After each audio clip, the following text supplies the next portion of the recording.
Forget everything you think you know about Fyodor Dostoevsky. This is not about dusty old books.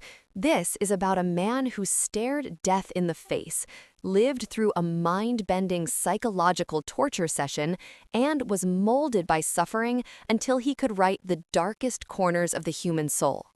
The date is December 22nd, 1849. Dostoevsky is 28 years old, freezing, standing in Semyonovsky Square, St. Petersburg. His crime? Being an idealist. His sentence? Death. He had 5 minutes left to live.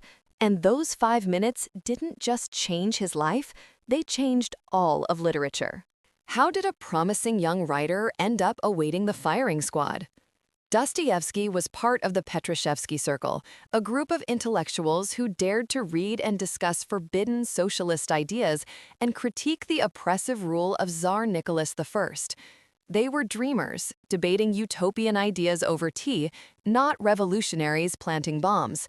But in the eyes of the absolute monarchy, ideas were the most dangerous weapon of all. They were arrested, locked in the Peter and Paul fortress, and sentenced for sedition. The Tsar was determined to make an example of them, but not through simple execution. He had something far more twisted planned. In the square, the execution ritual begins. The priests arrive, offering the condemned men their last rites. Dostoevsky sees his comrades being led up to the scaffolds in groups of 3. The first group is tied to the posts, their white execution shirts stark against the snow.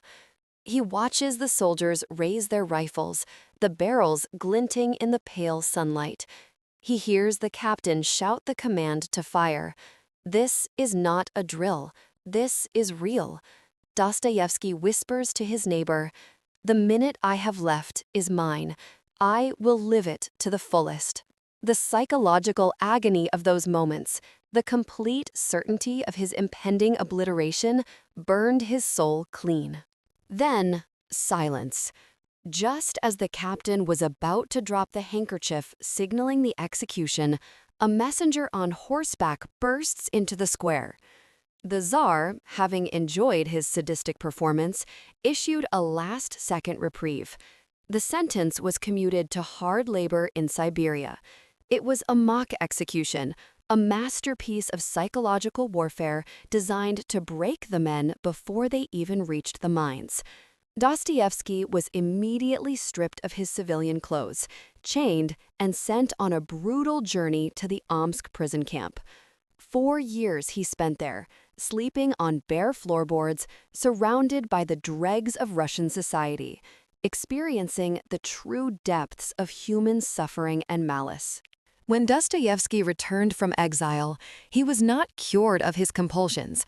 He simply exchanged political radicalism for a far more devastating addiction: gambling. The adrenaline rush he experienced under the firing squad was replaced by the reckless thrill of the roulette wheel. He became obsessed with risk, traveling across Europe, pawning his clothes, his wife's jewelry, and even his manuscripts just to place one more bet. He was constantly impoverished, chasing that extreme high stake. He was a genius, but a deeply tormented, self-destructive man, forever seeking that moment where life hung in the balance. His gambling nearly destroyed him, but necessity breeds genius. To pay off a crippling debt to his publisher, he was forced to write an entire novel, The Gambler, in just 26 days. This frantic writing sprint brought him into contact with a young, calm, 20-year-old stenographer named Anna Grigorievna Snitkina. She was meticulous, organized, and provided the stability his chaotic life desperately lacked. Anna became his second wife, his business manager, and his literary anchor. It was only after finding the stability that the full force of his genius could be unleashed. The suffering had provided the material. Anna provided the structure to capture it.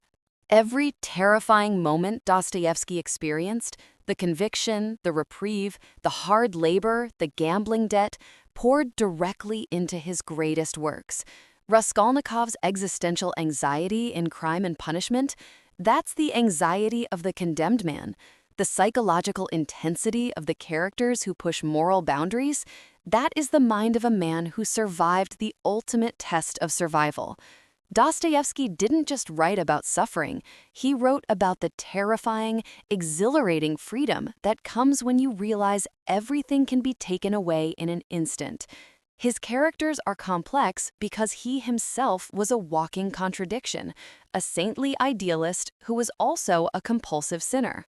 So, the next time you pick up one of his enormous novels, remember that the author wasn't just sitting in a quiet study.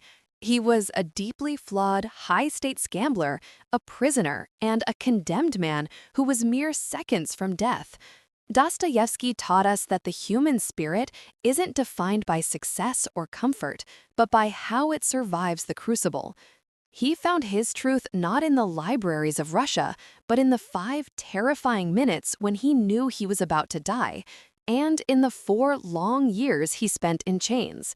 His secret is simple: suffering is the price of genuine insight.